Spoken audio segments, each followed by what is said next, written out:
तो निश्चित तौर पर अब कहीं ना कहीं मुश्किलें बढ़ती नजर आ रही है संजय सिंह की, क्योंकि सबूत पेश किए गए हैं ईडी की तरफ से।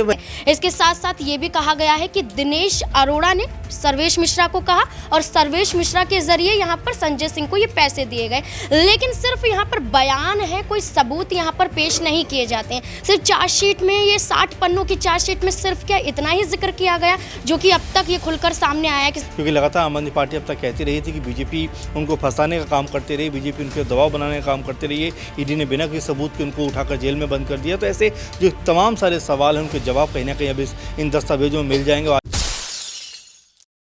नमस्कार, एसपीएन 9 न्यूज आप देख रहे हैं। स्वागत है आप सभी का एसपीएन 9 न्यूज की खास पेशकश में बात सच की।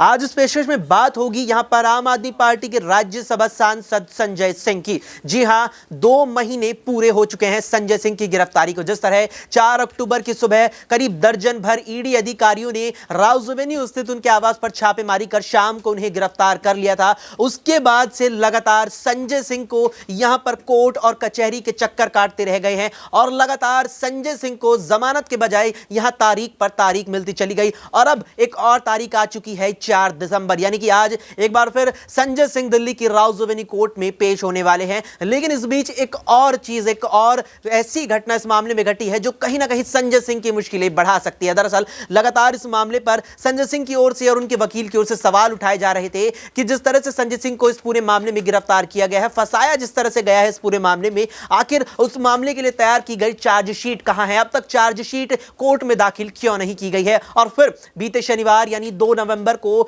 ईडी ने इस मामले में चार्जशीट तैयार कर दिल्ली की राउज एवेन्यू कोर्ट में दाखिल कर दिया। बता दें आपको, यह वही चार्जशीट है जिसमें संजय सिंह को लेकर के 82 लाख रुपए के उस चंदे का जिक्र है कि संजय सिंह ने यहां पर व्यापारियों से 82 लाख रुपए का चंदा मांगा। अब माना जा रहा है कि कहीं ना कहीं कि जिस तरह से इस मामले में ईडी ने राउज एवेन्यू कोर्ट में चार्जशीट दायर कर दी है, तो उसके बाद संजय सिंह की मुश्किलें अब और इस मामले को लेकर बढ़ सकती है। ऐसे में तमाम सवाल है संजय सिंह को लेकर और इन्हीं तमाम सवालों के जवाब हम न्यूज रूम में मौजूद अपने ही तमाम साथियों से जानेंगे। सबसे पहले अबरार हमारे साथ है, अबरार से सवाल लेंगे कि अबरार, संजय सिंह के खिलाफ अब जो चार्जशीट है वो आखिरकार दायर हो चुकी है। सीधा और पहला सवाल रहेगा, क्या मुश्किलें बढ़ सकती हैं?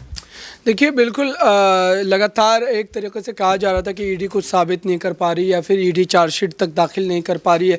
हालांकि 6 तारीख तक का समय दिया गया था, लेकिन ईडी ने 2 तारीख को ही ये चार्जशीट दाखिल कर दी। तो मुझे लगता है कि तमाम तैयारियां जो है वो ईडी जो है कर चुकी होंगी और आज जो सुनवाई में ईडी के वकील तमाम दलीलों को रखेंगे, उसके आधार पर MK नागपाल फैसला भी ले सकते हैं, क्योंकि MK नागपाल विशेष न्यायाधीश हैं। तो जाहिर सी बात है कि वो इस मामले को जो है आप कह सकते हैं कि एक तरीके से लगातार सुनने के बाद उनके जो तमाम बयान आए या फिर पिछली सुनवाई की अगर हम बात करें, उस सुनवाई में भी उन्होंने साफ तौर से कहा कि पूरा समय दिया जाएगा, चाहे वो सरकारी एजेंसियों की बात हो या फिर संजय सिंह के वकील की बात हो। तो मुझे लगता है कि काफ़ी ज़्यादा इत्मीनान से इस केस को सुना जा रहा है ताकि किसी भी तरीके की कोई कमी या फिर किसी भी पक्ष को आरोप लगाने का मौका ना मिले। तो आज का दिन काफ़ी ख़ास है संजय सिंह के लिए, आम आदमी पार्टी के लिए, कि इस चार्जशीट में जिन बातों का जिक्र किया गया है, जिन मुद्दों को उठाया गया है ईडी की तरफ से, उस मुद्दे पर माननीय जजेस किस तरीके से अपने पक्ष को रखते हैं, क्या निर्देश देते हैं, क्या कोई आदेश पारित होता है संजय सिंह को छोड़ने को लेकर के, क्योंकि सारा मामला यहाँ पर सबूतों पर ही टिका हुआ है। और अभी तक देखा जाए तो संजय सिंह वाले केस में दिनेश अरोड़ा के उस बयान के अलावा कोई भी महत्वपूर्ण चीज़ जो है वो ईडी पेश नहीं कर पाई। तो यहाँ पर सहयोगी हमारे अबरार हैं, उनका कहना है कि कोई भी खास अब तक सबूत ऐसे नहीं रहे जो ईडी इस मामले में संजय सिंह के खिलाफ पेश कर पाई। ऐसे में हमारे साथ यहाँ हमारे सहयोगी दिनेश भी है। दिनेश से सवाल रहेगा कि दिनेश, संजय सिंह की एक बार फिर यहाँ पेशी है, 7वीं मर्तबा वे यहाँ राउज एवेन्यू में पेश हो रही हैं। तो सीधा सवाल ये रहेगा, क्या राहत मिल सकती है? क्योंकि जिस तरह से चार्जशीट ईडी ने मामले में दायर कर दी है, क्या लगता है कि अब और भी सबूत ईडी जुटा पाई होगी? बिल्कुल जी, अक्सर जिस प्रकार से लग रहा था कि ईडी ने जब तक चार्जशीट पेश नहीं की थी तब से सुप्रीम कोर्ट और राउज एवेन्यू कोर्ट के तमाम जो न्यायाधीश थे वो सुनवाई कर रहे थे, और उसके बाद वो उन्होंने ईडी को फटकार लगाते हुए इस मामले में जो सबूत हैं वो चार्जशीट के माध्यम से जल्द पेश करने की 2 से 3 बार आदेश दिए थे।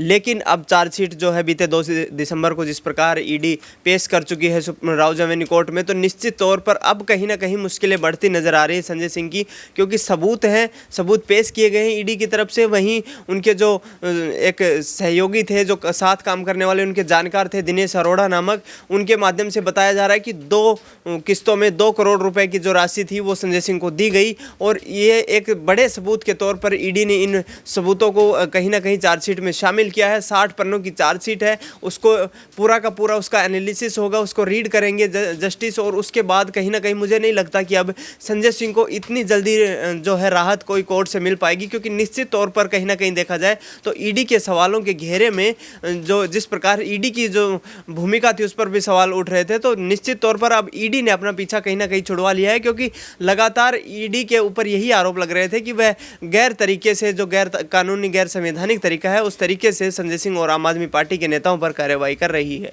बिल्कुल, यहाँ पर लगातार इस पूरे मामले में संजय सिंह ही नहीं बल्कि ईडी पर भी सवाल उठ रहे थे। सवाल यहाँ पर उठ रहे थे कि आखिर इतना लंबा वक्त यहाँ पर संजय सिंह की गिरफ्तारी को भी हो चुका है, चार्जशीट कहाँ है, क्यों अब तक चार्जशीट दायर नहीं की है, और फिर शनिवार को इस मामले में राउज एवेन्यू में जो है चार्जशीट दायर कर दी है। यहाँ पर अगला सवाल हमारी सहयोगी नाजमीन है, नाजमीन से रहेगा कि नाजमीन, चार्जशीट दायर कर दी है, क्या लगता है कि और जो सबूत यहाँ पर संजय सिंह के खिलाफ है क्या ईडी ने जुटा लिए हैं, और अगर हाँ जुटा लिए हैं तो क्या संजय सिंह अब ज़्यादा दिक्कतों में पड़ने वाले हैं? देखिए, सबूतों की बात करें तो कहाँ है सबूत। यहाँ पर अभी दिनेश अरोड़ा का जिक्र किया गया, अभी तक बताया गया है कि दिनेश अरोड़ा ने 82 लाख रुपए का जिक्र किया जाता है। जो चार्जशीट दाखिल की है उसमें अब सर्वेश मिश्रा का नाम भी देखा जाता है। ये कहा गया है कि सर्वेश मिश्रा के जरिए संजय सिंह को रिश्वत दी गई थी, वो भी 2 करोड़ की। ये बात यहाँ पर खोली गई है चार्जशीट में, जिसके तहत मनी लॉन्ड्रिंग का मामला दर्ज है उनके खिलाफ। यहाँ पर कई आरोप यहाँ पर रिश्वत लेने के लगाए गए हैं। इसके साथ साथ ये भी कहा गया है कि दिनेश अरोड़ा ने सर्वेश मिश्रा को कहा और सर्वेश मिश्रा के जरिए यहाँ पर संजय सिंह को ये पैसे दिए गए, लेकिन सिर्फ यहाँ पर बयान है, कोई सबूत यहाँ पर पेश नहीं किए जाते हैं। सिर्फ चार्जशीट में, ये 60 पन्नों की चार्जशीट में सिर्फ क्या इतना ही जिक्र किया गया, जो कि अब तक ये खुलकर सामने आया कि सिर्फ मनी लॉन्ड्रिंग का मामला है और कोई मामला यहाँ पर देखा ही नहीं जाता है। और आज यही देखना होगा कि क्या आज संजय सिंह को राहत मिलेगी या ईडी के इन्हीं सबूतों के आधार पर उनकी गिरफ्तारी, या ये कहें कि मनीष सिसोदिया की तरह लंबे समय के लिए तिहाड़ जेल में रहते हुए नजर आएंगे। बिल्कुल, यहाँ पर हमारी सहयोगी नाजमीन का साफ तौर पर कहना है कि अभी तक केवल कहीं ना कहीं जो तथाकथित गवाह यहाँ पर हैं ईडी के, उनके बयानों के आधार पर ही संजय सिंह को कहीं ना कहीं जो है और ज़्यादा आगे इस मामले में घसीटा जा रहा है। लेकिन जो पुख्ता सबूतों की बात आती है, पुख्ता सबूतों पर जो सवाल उठते हैं ईडी पर, वो अब तक देखने को नहीं मिले हैं। एक आखिरी सवाल यहाँ पर हमारे सहयोगी अमन जी से रहेगा। अमन जी, लगातार आम आदमी पार्टी आरोप लगा रही है कि सबूत नहीं है, केवल फंसाया जा रहा है। मान लीजिए कि अगर यहाँ पर आम आदमी पार्टी के लगाए गए आरोप सच हैं और ईडी ने चार्जशीट भी दायर कर दी है, और अगर आज भी कोई पुख्ता सबूत नहीं मिलते हैं, क्या ईडी का केस कमजोर हो सकता है और संजय सिंह को राहत मिल सकती है? देखिए, बिल्कुल, और ईडी ने जो चार्जशीट दाखिल की है उसमें तमाम सारे सबूत उसने रखे हैं, तमाम सारे तथ्य उसने रखे हैं।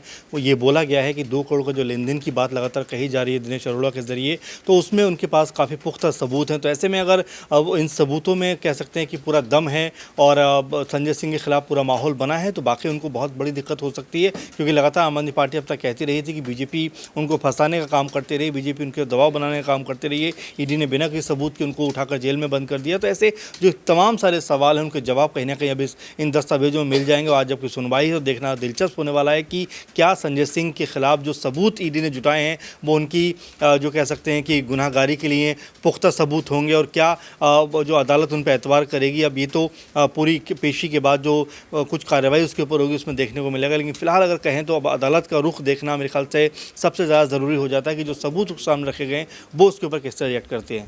बिल्कुल, यहाँ पर हमारे सहयोगी अमन जी का साफ तौर पर कहना है कि अब देखना यहाँ पर और भी ज़्यादा अहम हो जाएगा कि अदालत इस मामले पर क्या कुछ रुख रखती है, क्योंकि लगातार आम आदमी पार्टी ये आरोप लगा रही है कि संजय सिंह को फंसाया जा रहा है। कोई पुख्ता सबूत यहाँ पर संजय सिंह के खिलाफ ईडी के पास नहीं है, और अगर ऐसा वाकई में है और अगर यहाँ पर चार्जशीट में भी कुछ पुख्ता सबूत नहीं मिलते हैं, तो क्या ईडी अधिकारियों को यहाँ कोर्ट फटकार लगा सकती है, और क्या संजय सिंह को इस पूरे मामले में जो है अब जाकर राहत मिल सकती है? आपका इस पूरे मामले पर क्या मानना है? क्या लगता है कि वाकई में क्या संजय सिंह को फंसाया जा रहा है? क्या ये एक राजनीतिक साजिश है, या वाकई में दिल्ली की शराब नीति में घोटाला हुआ है जिसमें संजय सिंह और तमाम आम आदमी पार्टी के नेता शामिल है? इस पूरे मामले पर आपकी क्या राय है? कमेंट बॉक्स में हमें कमेंट करके जरूर बताएं।